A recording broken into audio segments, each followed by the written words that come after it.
Anyway, let's go to the phones. So we're going to start in Glens Falls, New York with Sean. Hello, sir. Wonderful to have you with us. Hello. Hey, Sean. I'm sorry, Russ.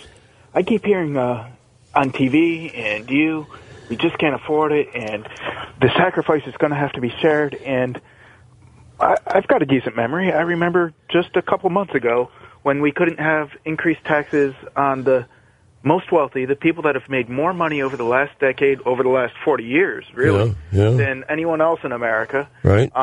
Well, wages have, kind of remained flat. What I want to know is when Andrea Mitchell, Mrs. Alan Greenspan, and when Rush Limbaugh say we need to share the sacrifice, what kind of sacrifices are you guys making? I mean, really. What, you guys? What kind of sacrifices are you guys? What do you mean by you guys? Well, like I said, you, Andrea Mitchell, all the rest of the rich folk in the media that love to get up on TV and talk about how this sacrifice must actually be shared. I'm not avoiding your question. I'll answer it here in just a second. I am not a proponent of shared sacrifice. I don't believe in sacrifice, period. I think that's an absolutely defensive, stupid, self-defeating way to go about life. I don't believe this whole sacrifice business is a Democrat trick. And it's nothing more than a political spin game. We must have joint sacrifice. That means we must universally accept bad times. We must just accept them and then all share equally in them. Sorry, I don't participate in recessions. I am not going to sacrifice to make somebody else feel good. I'm going to keep doing what I do. And I hope to prosper at every moment of my life. I mean, that's what this country is all about. Now, what do you think? What kind of sacrifice should I be doing?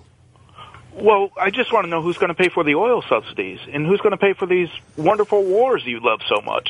I mean, if we're going to have these things that you want, Rush, somebody has to pay for it. And I'm sick and tired of the people paying for it. The people making $50,000. I draw a $25 million a year. Well, I don't look at life the way you do.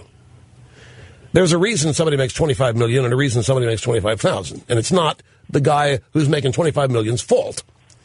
There's a reason. It's not your job to come along and say that somebody is at fault, and it's none of your business to come along and say it isn't right, and that somebody has got to make it fair by giving something up.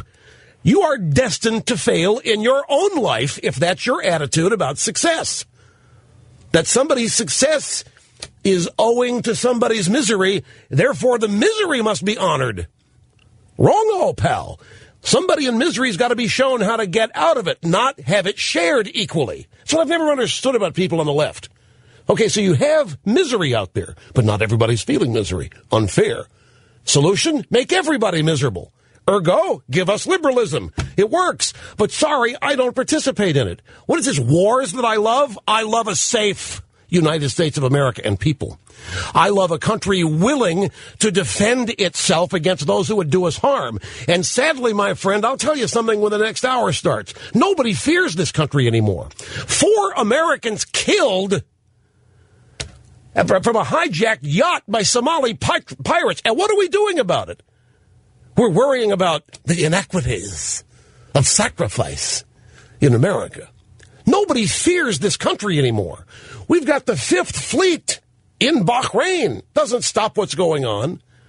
Nobody fears this country. And why?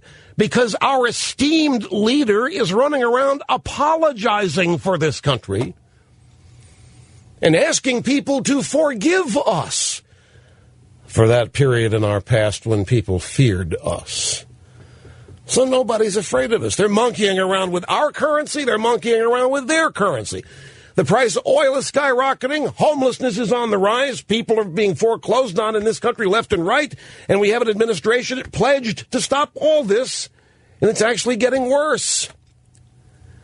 Whether you know it or not, we're all sacrificing what otherwise could be a great life because of liberalism running this country right now.